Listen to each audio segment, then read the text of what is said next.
Биздин намазканада имам чыкканагын жерге тийгизип окуп жатат, бул күнөөбү? Биз айтып койсок деп айтыш керек.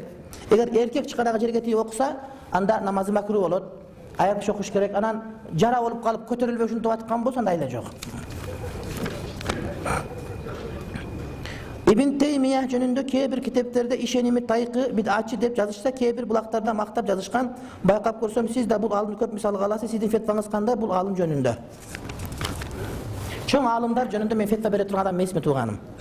Ошол Ibn Taymiyyah жана ошонун өзүнүн тең туш алымдары бирин-бирин жаман жакшы дегени, ал ошондой боло берет.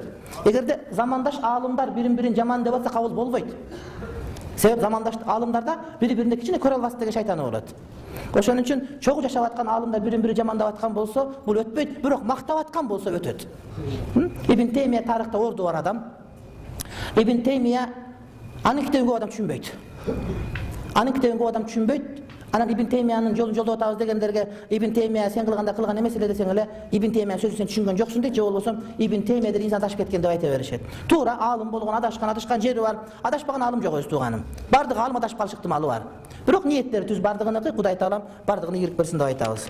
Мен мисал келтиргеним, урматтуу бир тууганым, ошол Ibn Taymiyyah'нын жолун жолдоп атам дегендерге тиешелүү маселе болгондо гана ошонун гана мисалын келтирем. Болбосо Ibn Taymiyyah жок деле биздин алымдарыбыз фатвасын берип келген, башка кылган себеп дегенде Ibn Taymiyyah'га чейин деле алымдар шарт келишкен.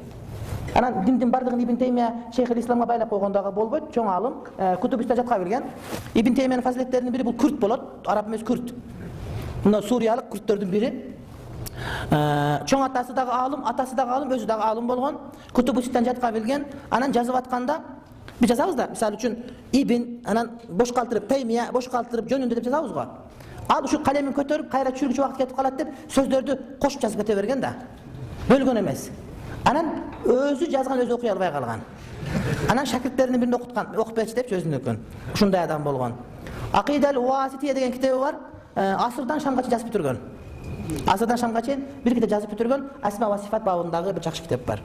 Мен Акида Уаситияны шархын бергенге даярданып жүрөм. Акида боюнча иншалла ошонун китебин шарх берем. Себеп дегенде ал китептечи аят хадис эле келет, башка деге келбейт. Шарх бергенде ар ким өз жака буруп алат да, өзүнүн арыгына куруп алат. Ошон үчүн жок, Ахлус Сүннат вал Жамаат кантип түшүнөт деп иншалла шарх беребиз.